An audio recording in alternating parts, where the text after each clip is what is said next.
Dis-moi ce que je dois faire. Je ne peux vivre sans toi. Je ne peux vivre sans toi.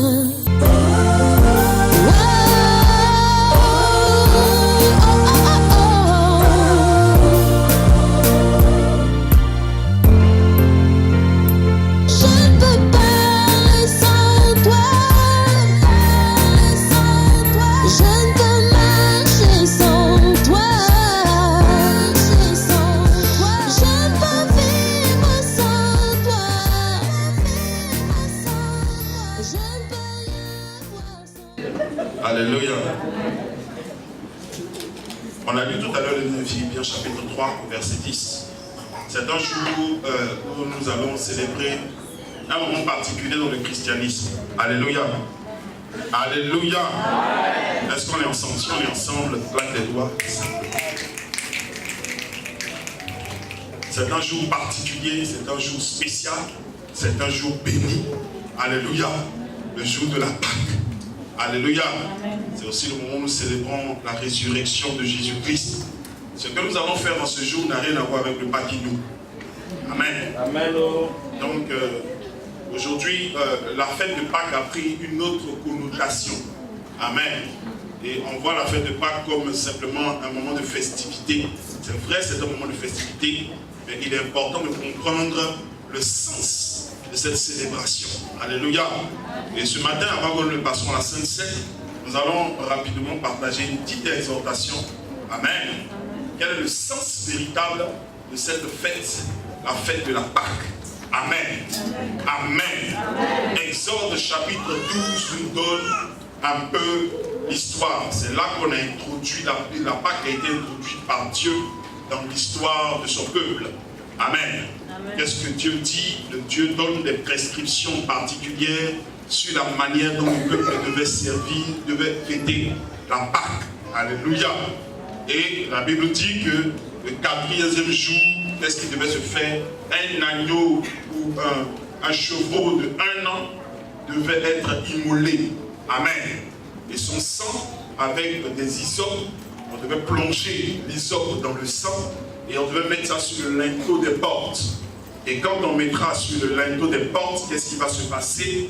La Bible nous dit que la mort devait passer. Et les premiers-nés, depuis les animaux jusqu'aux hommes, devaient mourir.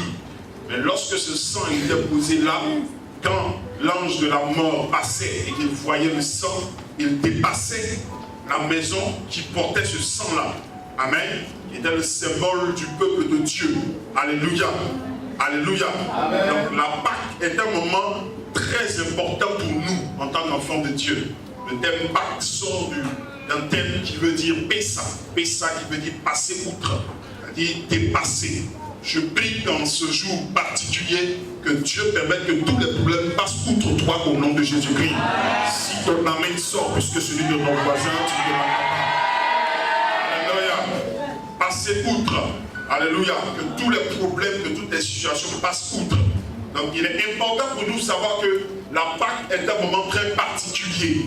Exode chapitre 12 nous dit que le Seigneur nous fait comprendre que ce jour-là sera, ce mois sera le premier mois de l'année. Le premier mois de l'année.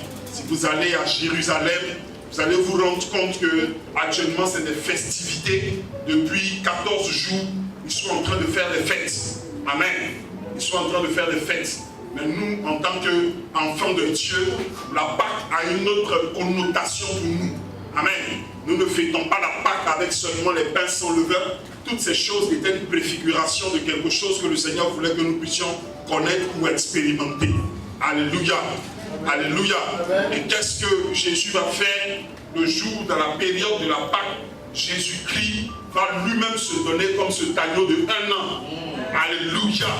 Il va se donner de manière définitive. Aujourd'hui, nous ne sommes plus comme les Juifs ou quoi que ce soit qui immolons des agneaux de 1 an. Non, Jésus-Christ a été immolé, il est mort à la croix de Golgotha, il est ressuscité une fois pour tous. Alléluia. Et son sang a coulé comme le sang des agneaux qu'on devait mettre sur les linteaux des portes. Et parce que son sang a coulé, tout ce qui est malheur, que tout ce qui est opprobre passera outre nous au nom de Jésus-Christ. Alléluia. C'est pourquoi Paul dit une chose importante. Il dit que Christ est notre Pâque. Amen. Touche quelqu'un à côté de toi, touche deux personnes à gauche et à ta droite et dis-leur, Christ est notre Pâque. Christ est notre Pâque. Dis-leur, Christ est notre Pâque. Alléluia. Et ce moment particulier, nous célébrons la résurrection de Jésus. Vous savez, la résurrection de Jésus est tellement importante. S'il n'y avait pas de résurrection, notre évangile était nul, n'avait pas de valeur et n'avait pas de puissance. Nous serons en train de servir un Dieu mort. Mais le Dieu que nous servons n'est pas mort, il est vivant. Amen. Oh, il est vivant. Alléluia. Il est vivant. Il est vivant. Notre Dieu n'est pas mort. 1 Corinthiens chapitre 15, à partir du verset 14. Je veux qu'on puisse lire. Je vais citer beaucoup de versets, lire beaucoup de versets bibliques. 1 Corinthiens chapitre 15, Paul explique en détail l'importance de la résurrection de Christ. Vous savez, les disciples qui ont marché avec le Seigneur, eux-mêmes n'avaient pas encore percé le mystère profond de la résurrection de Christ. Alléluia. À telle enseigne que lorsque Jésus même est ressuscité, ils avaient du mal à croire que Jésus était véritablement ressuscité. Amen. C'est important de connaître Christ, mais important pour nous aussi en tant qu'enfants de Dieu, de connaître la puissance de la résurrection de Christ. Qu'est-ce que cette résurrection nous apporte en tant qu'enfants de Dieu? Amen. La résurrection de Christ nous apporte beaucoup. La résurrection de Christ est l'essence même de notre identité de fils de Dieu. Alléluia. 1 Corinthiens chapitre 15, à partir du verset 14, quelqu'un peut m'aider avec la lecture. 1 Corinthiens 15, 1 Corinthiens 15, verset 14. Verset 14. Et si Christ n'est pas ressuscité, notre prédication est donc vaine. Donc prêcher Christ aurait été vain si Christ n'avait pas été ressuscité. Alléluia. Vous allez voir 1 Corinthiens chapitre 15 à partir du verset 14 jusqu'au verset 19 ou 20 même. Vous allez voir 6 choses particulières que Paul était en train de dire, qui montrent véritablement que si Christ n'était pas ressuscité, notre prédication est une prédication vaine. En d'autres termes, si nous sommes dans l'église aujourd'hui, c'est parce que Christ est ressuscité. Amen. Alléluia. Ce qui fait la différence entre le christianisme et les autres religions. Vous savez, en question de religion, on n'a rien à dire. Les religions peuvent se valoir. Amen. Mais ce qui fait la différence avec la nôtre, c'est que le Dieu que nous servons, il n'est pas dans le tombeau, il est ressuscité. Est-ce que vous comprenez? Il est encore vivant. Et toutes les autres religions servent des dieux qui sont morts. On parle d'eux encore dans le passé. Là, on raconte leur histoire. Mais nous, ce n'est pas une histoire, c'est le présent.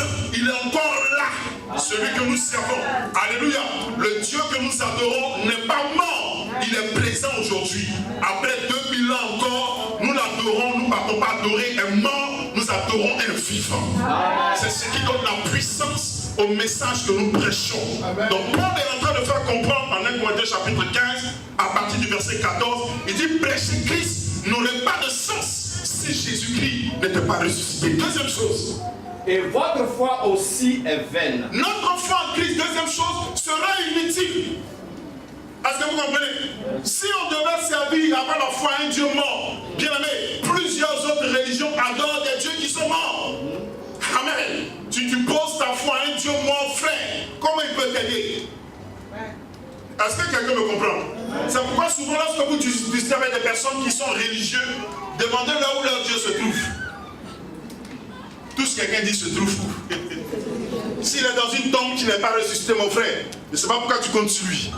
Lui-même il est en train de se débattre quelque part en enfer, ou je ne sais où. Il n'a même pas encore trouvé son issue de sortie. Et toi tu comptes sur lui pour t'aider. Mon frère, est-ce qu'on peut dire ensemble revoir? Les religions comptent sur des dieux qui sont morts. Or notre foi n'est pas bâtie sur un mort. Notre foi est bâtie sur un vivant. On croit que Dieu est capable parce qu'il est capable de veiller encore sur nous. C'est la foi parce que je ne crois pas à quelqu'un qui n'est plus là. Il est encore là. Amen. Notre espérance est bâtie sur une personne qui est vivante. La Bible dit qu'il est assis à la droite du Père et il plaide dans notre faveur. Est-ce que quelqu'un me comprend? Est-ce que quelqu'un me comprend? Donc la deuxième chose pour laquelle prêcher la croix de Jésus-Christ est importante, c'est que notre foi en Christ, si Jésus n'était pas ressuscité, serait inutile. Troisième chose, continue. Il se trouve même que nous sommes de faux témoins à l'égard de Dieu. Donc tous les témoins et prédicateurs de la résurrection seraient des menteurs. Ça va aller, tu as une vie après la mort. Si ton maître, ton Dieu lui-même est mort, frère, toi tu as quelle vie après la mort? Alléluia. Mais notre Dieu est vivant. Amen. Amen. Ce qui fait de nous des prédicateurs de la vérité et non des prédicateurs du mensonge. Continue jusqu'au verset 17.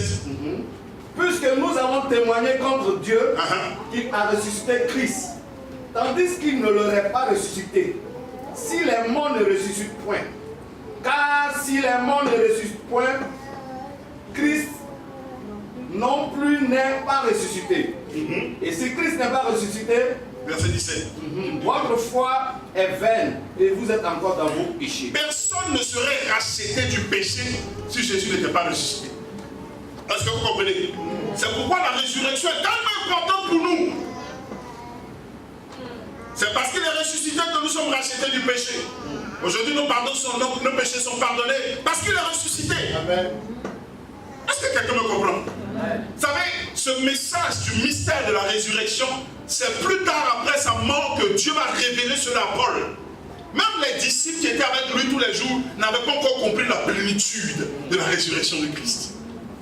Est-ce que quelqu'un me comprend? C'est un mystère. Il est ressuscité et la connaissance de la puissance de sa résurrection nous permet de savoir que nous sommes rachetés du péché à cause de cette résurrection-là. Est-ce que vous comprenez? Le Dieu que nous servons, ce n'est pas seulement le Jésus-Christ dans la crèche. Le Dieu que nous prêchons, ce n'est pas seulement le Jésus-Christ. Il n'est pas le Jésus-Christ qui est accroché à une croix. Est-ce que quelqu'un me comprend? Il n'est plus à la croix. Tous quelqu'un dit il n'est plus à la croix. Le Jésus que nous prêchons n'est pas assis dans un tombeau. Alléluia. Il est là-haut à la droite du Père, en train d'intercéder en notre faveur. Et nous sommes rachetés du péché parce qu'il est ressuscité. Donc nous ne savons pas un Dieu qui est sur une croix. Donc si tu portes encore ta croix avec un Jésus dessus, frère, il faut le libérer. Il n'est plus là-bas. Dis à quelqu'un, libère-le. On le renvoie encore à la croix. Or, il y a longtemps, c'était l'une des choses pour lesquelles il est venu. Il a quitté la croix, c'est fini. Amen. Amen. Amen. Amen. Amen. Verset 18, tu peux t'asseoir. Nous dit encore une autre chose. Cinquième chose, tous les croyants décédés seraient perdus. Si Jésus n'était pas ressuscité, tous les croyants, tous ceux que nous sommes, nous serons perdus. C'est parce que Jésus est ressuscité que nous aussi nous pourrons ressusciter. Donc notre résurrection est bâtie sur sa résurrection. L'espoir d'un lendemain pour nous est bâti sur le fait que lui, il a réussi à vaincre la mort. Amen. Alléluia. Est-ce que vous savez que nous tous allons ressusciter? Amen. Alléluia. Est-ce que vous savez que les morts en Christ ne sont pas morts véritablement? Ils vont dans la félicité du Père. Alléluia. Amen. Alléluia. Amen. Et qu'est-ce qui nous donne ce droit? C'est parce que Jésus-Christ est ressuscité. Tous deux personnes disent il est ressuscité. Alléluia. Il est ressuscité. Sixième chose, verset 19. Si Jésus n'était pas ressuscité, les chrétiens seraient les plus malheureux. Les plus malheureux. Alléluia. Les plus malheureux. Parce que nous prenons nous serons en train de prôner une vérité qui n'a pas de puissance. La résurrection de Christ donne la puissance au christianisme. Est-ce que quelqu'un me comprend? Amen. Je vais donner simplement aujourd'hui des détails importants pour nous faire comprendre l'importance de la résurrection. Ce n'est pas seulement une fête où nous allons partir porter de nouveaux vêtements, chercher à manger, chercher à... Non. C'est pas seulement ça, mais c'est beaucoup de symboles. C'est pourquoi l'une des choses les plus importantes pour nous en tant que chrétiens, c'est la résurrection de Jésus-Christ. Alléluia. Et Paul le faisait comprendre. Il dit, ce Dieu que vous cherchez, que vous servez, il est ressuscité. Amen. Pourquoi aller chercher parmi les morts celui qui est vivant? Et souvent dans notre comportement, nous cherchons Jésus-Christ parmi les morts. Il n'est plus parmi les morts, il est vivant. Il est ressuscité. Alléluia. Amen. Alléluia. Amen. Alléluia. J'aimerais que tu te tiennes debout, que tu dises à 3 personnes, il est ressuscité. Il est ressuscité. Il est ressuscité. ressuscité. Oh, il est ressuscité.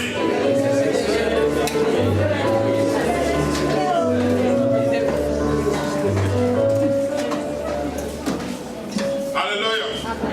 Alléluia.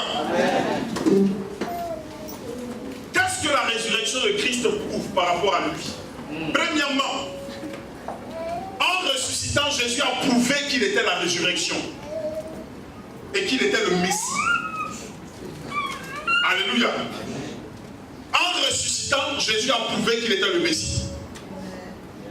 Est-ce que quelqu'un me comprend? Luc chapitre 24, versets 46 à 47.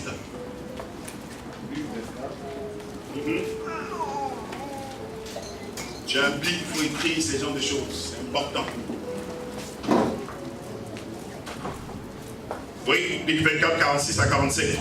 Jésus a prouvé qu'il était le Messie par sa résurrection. Luc 24, 46 à 47. J'ai lu la parole du Seigneur. La Bible dit, et il a dit, ainsi il est écrit. Il est écrit où? Dans l'Ancien Testament? Oui. Le Christ souffrirait et qu'il ressusciterait des morts le troisième jour. Le troisième jour. Donc sa résurrection le troisième jour a démontré à l'humanité qu'il est le Messie. Est-ce que quelqu'un me comprend? Donc si tu cherches le Messie, il faut chercher celui qui s'est ressuscité le troisième jour, lui seul. On l'a pas imposé les mains, c'est pas comme Lazare, il est venu lui dire, Lazare sort, lui seul il s'est débattu, il avait pu les sortir du tombeau. Va demander aux autres religions comment est-ce que leur maître est sorti du tombeau.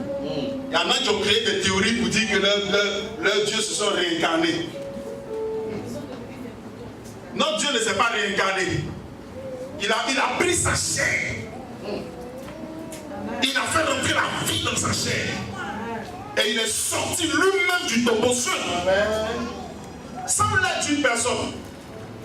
Et la Bible dit dans l'Ancien Testament que celui qui serait le Messie, il serait capable de se ressusciter le troisième jour. Donc si nous cherchons le Messie, c'est lui, c'est pas un autre. Jésus-Christ n'est pas simplement un prophète. C'est le Messie. Donc nous ne croyons pas un prophète. Nous croyons que Jésus est le Messie. Est-ce que quelqu'un me comprend? Est-ce que quelqu'un me comprend? Qu'est-ce que Jésus a prouvé? Qu'est-ce que Jésus a encore fait? Par la résurrection, Dieu a pourvu à notre salut.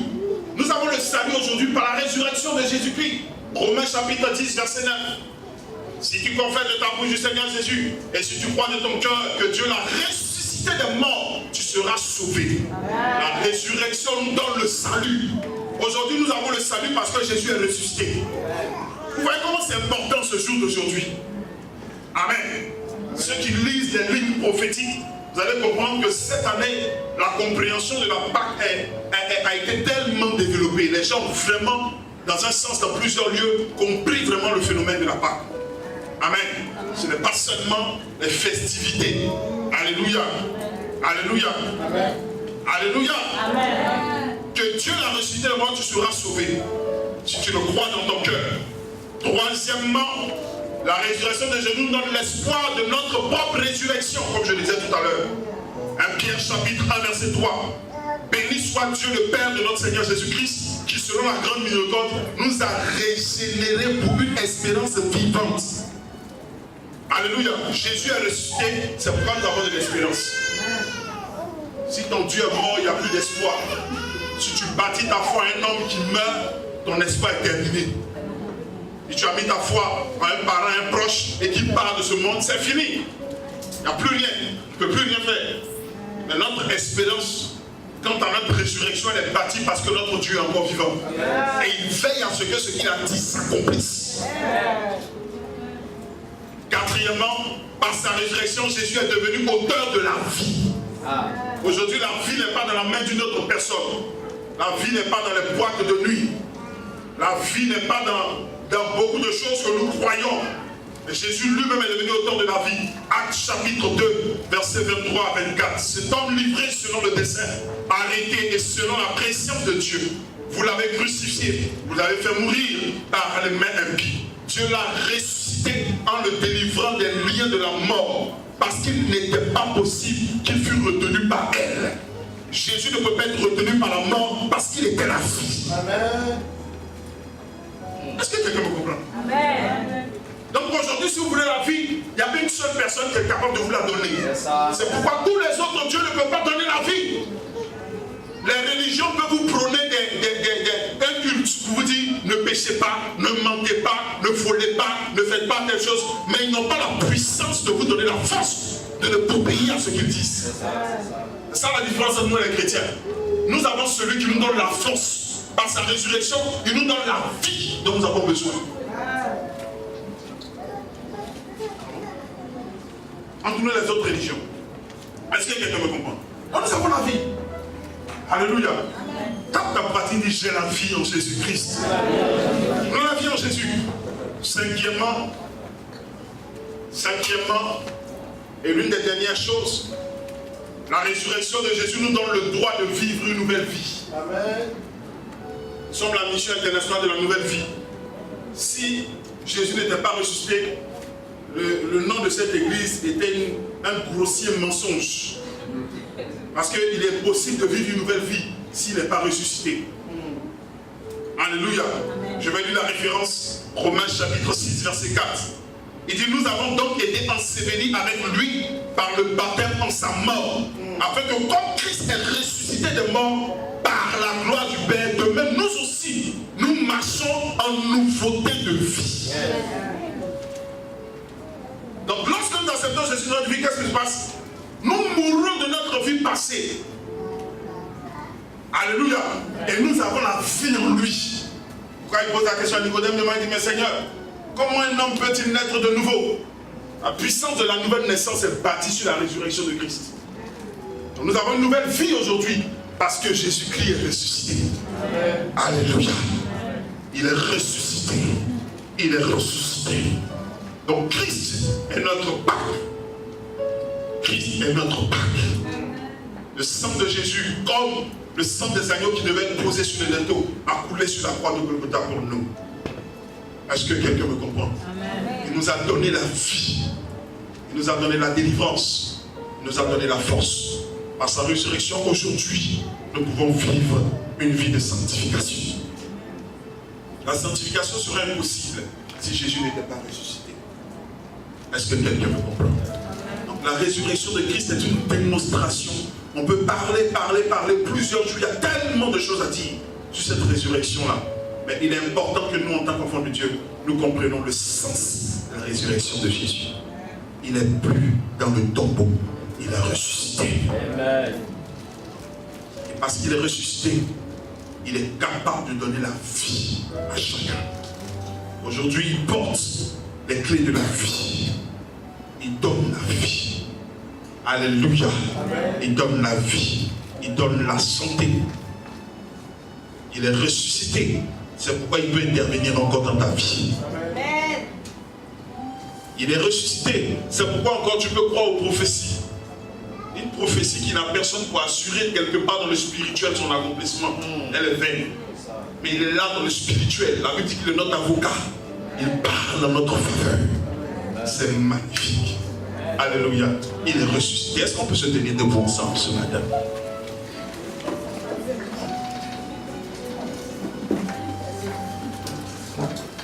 Il est ressuscité.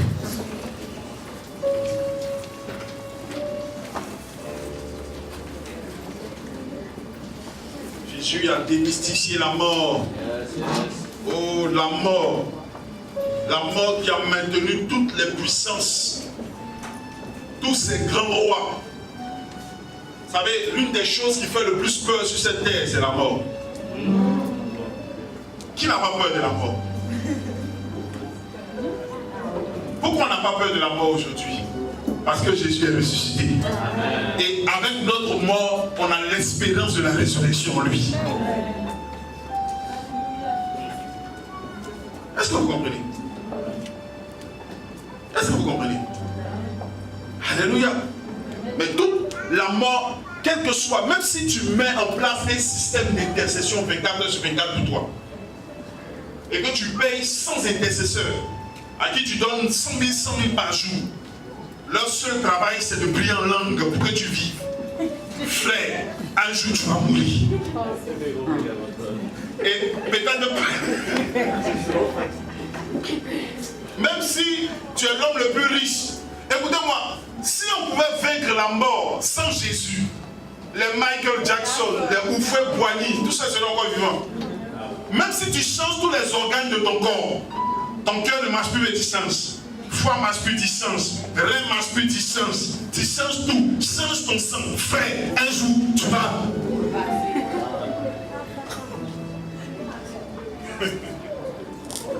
Même mobilise tous les grands pasteurs de la terre pour prier pour ta vie éternelle. Tu n'auras pas ça sans Jésus. C'est pas possible. Mais lui seul est capable de le donner gratuitement. Pourquoi? Parce que lui seul a été capable de vaincre la mort. C'est celui qui a été capable d'avoir. La Bible dit qu'on ne peut donner que ce qu'on a reçu du ciel. Il a été le seul qui a été capable de le faire. C'est pourquoi il peut nous le donner. Amen. Paul dit connaître Christ, mais connaître sur la puissance de sa résurrection. La puissance de sa résurrection. Sa résurrection, ce que ça nous donne. Ça nous donne la résurrection de Jésus. La puissance de cette résurrection nous régénère. Nous sommes restaurés. Notre mentalité est renouvelée. Parce qu'il est ressuscité. Est-ce qu'on peut acclamer le Seigneur pour cette étude de joie? Est-ce qu'on peut acclamer le Seigneur pour cette étude de joie? Est-ce qu'on peut acclamer le Seigneur pour cette étude de joie?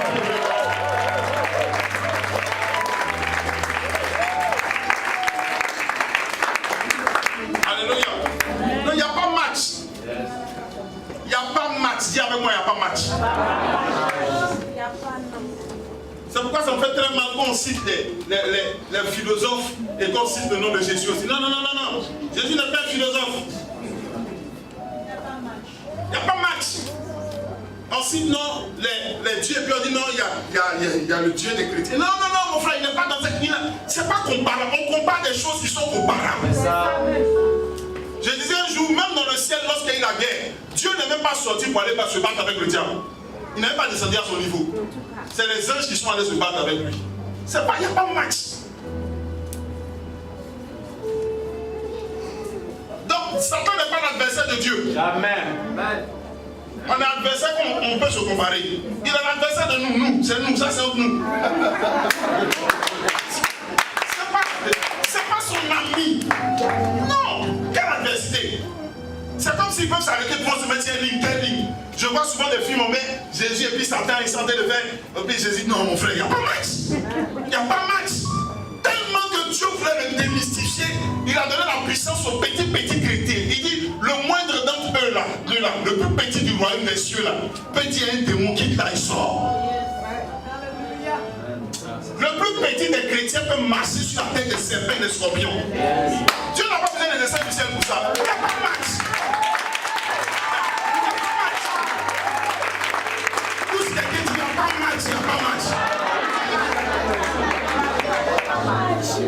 Donc quand je vois quelqu'un qui a goûté à l'évangile, qui a goûté à la puissance de Dieu, qui a goûté à Jésus-Christ, et puis qui retourne ailleurs, mon frère, tu vas chercher quoi là-bas?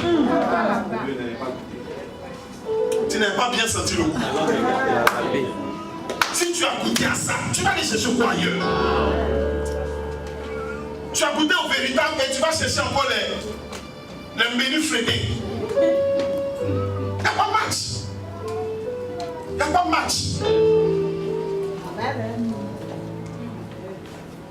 C'est pourquoi on doit quitter le monde. On n'a même plus dit que l'on est des religieux. On n'est pas dans les histoires de religiosité. On n'est pas des là. Nous, on est dans une relation avec Dieu, avec Jésus-Christ. On est dans un contrat avec Jésus. Ce qu'il a accompli à la croix de Golgotha, nous on veut profiter de ça.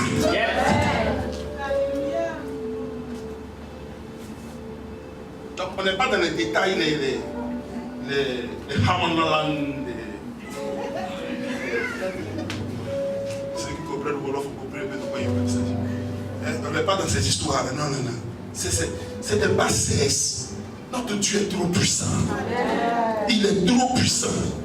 C'est pourquoi les empereurs vers lesquels, les gouverneurs vers lesquels on va, il dit, tu sais que c'est le pouvoir que te donne la vie. Il dit, tu as quel pouvoir sur mon frère? Jésus n'est pas venu, on l'a pas condamné. Lui-même, il s'est livré. Hey. C'est pas une question, il s'est livré. En fait, il n'a pas le pouvoir d'arrêter tout le débat qui se passait là. Mais c'est pas le même niveau de combat. Aïe, aïe, aïe. C'est pas le même niveau de combat. Donc il les regardait, ils sont là, tu sais que j'ai le pouvoir de faire la vie, la mort. Il dit, quel pouvoir? Toi, tu n'as aucun pouvoir sur moi, mon frère. Tu n'as aucun pouvoir si cela n'a été te donné du ciel. Si tu n'as rien, mon frère. Parce que je vais me donner un tel, mais sinon tu ne peux rien me faire. On n'est pas la même chose. Si Jésus veut, à plusieurs reprises, la Bible dit que les gens venaient l'attraper. Qu'est-ce qui se passe? Il vient et puis il souffle, tous ils dorment, et puis il marche doucement, et puis il tombe. Parce que le temps n'était pas encore arrivé. Quand le temps est venu, il les a pris, chacun crachait sur lui, on le chicotait. Oui, c'était une gloire. Mon frère, il s'est donné lui-même, volontairement. Quand il a quitté le ciel, l'objectif qu'il était venu à peine, c'était de se donner. Il était venu se donner. Ce n'est pas une question de non. Vous avez la force, on a attrapé votre Jésus, on l'a tué. Frère, si on devait commencer petit poteau, vous n'allez pas vous en sortir. Mais lui-même, il dit, prenez-moi, frère. Il crachait sur lui. Il se jouait les dangereux. Si Satan savait qu'en faisant toutes ces petites choses-là, s'il savait que dans le chicotant, que tous les coups qu'il était en train de lui donner, les 39, les 40 ou moins eux, chaque coup qu'il donnait, chaque salive qu'ils étaient en train de verser sur son visage, chaque blessure qu'ils étaient en train de donner, c'était une délivrance pour toi et moi. Il n'allait jamais faire ça. Jésus était la carte maîtresse cachée par Dieu. Vous savez, chacun a son axe quelque part. Dieu a caché ce mystère-là. Satan pensait qu'en le tuant, il avait tout gagné. Mais il ne savait pas qu'en le mettant la croix, il était en train de donner la vie à l'humanité. Arrivé dans le séjour des morts, il arrive là-bas, les gars le regardent. On dit, on va t'enchaîner. Il dit, mon frère, toi, on ne peut pas t'enchaîner. Même la terre n'était pas d'accord pour sa mort. La Bible dit que ce jour-là, la terre a commencé à trembler. Le ciel même dit, non, non, non, non. Ah, ce type-là, mais c'est lui le créateur, il ne peut pas mourir. Est-ce que vous savez ce qu'on venait de faire? C'est Jésus l'homme qui s'est donné qui est mort. Et Dieu ne peut pas mourir. En fait, c'était un scénario, le diable ne comprenait pas ce qui se passait. Jésus est caché, puis il parle. Il dit, Père, Père, tu vas abandonner. Or, il est sorti de lui-même pour aller se mettre de l'autre côté, puis il se regarde. Il regarde le corps en train de mourir. Donc, les gens, toute la création est bizarre. La Bible dit que le ciel s'obscurcit. Un homme, le jour où il meurt, les gens sortent du tombeau. Toi, tu n'as pas peur. Tu n'as pas peur. Le jour où il est mort, on dit que les morts sortaient et on les voyait. Lui seul, sa mort seulement ressuscite les autres. Hey! Le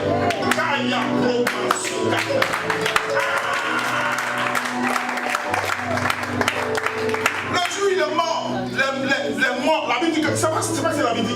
C'est un phénomène qu'on a du mal à expliquer. Les prédicateurs n'aiment pas trop parler de ça. Parce que l'entendement humain a du mal à comprendre. On dit que les morts sortaient des tombeaux. Quand ils sortaient des tombeaux, ça veut dire qu'ils étaient pourris et subitement ils étaient régénérés. Et puis ils sortaient, et puis ils commençaient à marcher dans la ville, les gens les voyaient. Quelqu'un qui meurt comme ça, frère. Non, moi tu t'assois, tu dis, mais qu'est-ce qu'on vient de faire même? Satan était troublé. Il dit, mais il y a quoi? Les gens qui étaient en captivité sont libérés. Il dit, mais il est venu chercher quoi ici, ce gars? Quel envoyé ici? Renvoyez-le encore, il n'a qu'à aller se promener, c'est mieux qu'il est vivant là-bas. C'est trop tard. Il a bien envoyé de l'autre côté. Il dit, donne-moi les clés. Donne-moi les clés. Donne-moi les clés. Ça veut dire,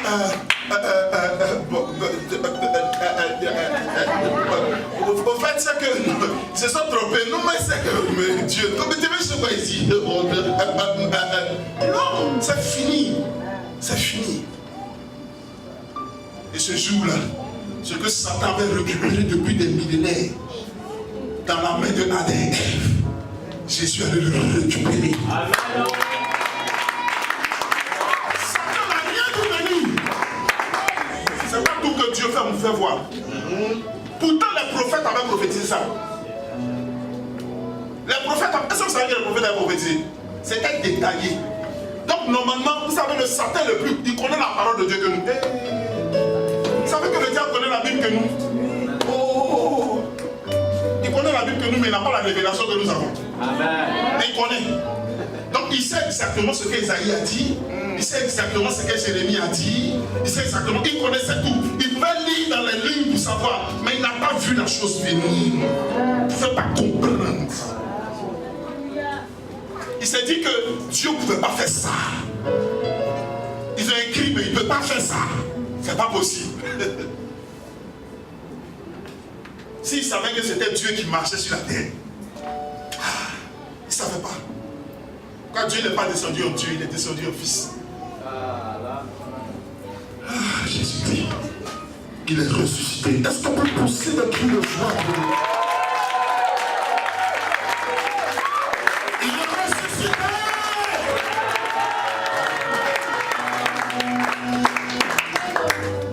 Il est vivant, il n'est pas mort. Jésus est vivant, il n'est pas mort. Il est vivant, il n'est pas mort. Il est vivant. Jésus est vivant, il n'est pas mort. Il est vivant, il n'est pas mort. Il est ressuscité. Ça, c'était la plus grande, la chose qui a déstabilisé tout le monde, les ténèbres. Tout le monde s'est arrêté en disant non. Je suis sûr ce jour-là, Satan s'est assis et dit mais le gars il est fort. Mais il est fort. Tellement que le scénario était beau. Même depuis la naissance de ce bébé-là, ils ont tué des enfants pour l'aider. Ils pensaient que ce jour-là, vous savez pourquoi Dieu n'a pas permis que des anges soient déployés pour venir assister le petit enfant? Si les anges étaient déployés pour venir, Satan le voit que les anges sont autour d'une personne là, ça doit être lui. Mais il dit à la femme, le prends me fait un peu fuir. Comme un homme. Pourtant c'était Dieu qui fuit devant un homme. Même si on attrapait l'enfant et on essaie de le manger, il n'allait pas mourir. Vous savez que des gens comme Jean, on a essayé de tuer Jean à plusieurs reprises. On lui a donné, oui, on lui a donné, on l'a mis dans le feu, dans l'eau chaude, dans l'acide. Il était, je ne sais pas comment quel mot je vais écrire encore. Immourable. Il était immourable. Ils étaient tellement énervés qu'ils l'ont pris, ils ont dit mon frère, ils l'ont jeté sur l'île de Patmos, ça va. C'est quand Dieu a fini ce qu'il devait faire. En fait, Dieu voulait leur montrer que frère, restez tranquille. Même la croix là, si elle ne veut pas mourir là-bas, je ne meurs pas. Vous allez piquer, faire le pied de la piri. Mais il avait un plan caché qu'il devait accomplir. Est-ce qu'on peut se tenir pour dire merci à Jésus pour la résurrection? Et là, on peut dire merci à Jésus pour la résurrection.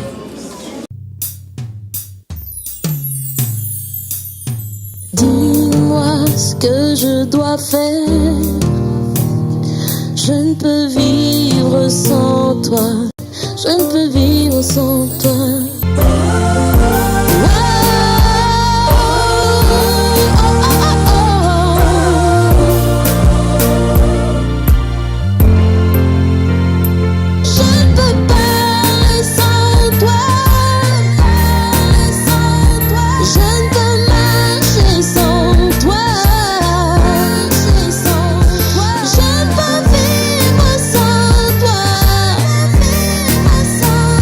Je ne peux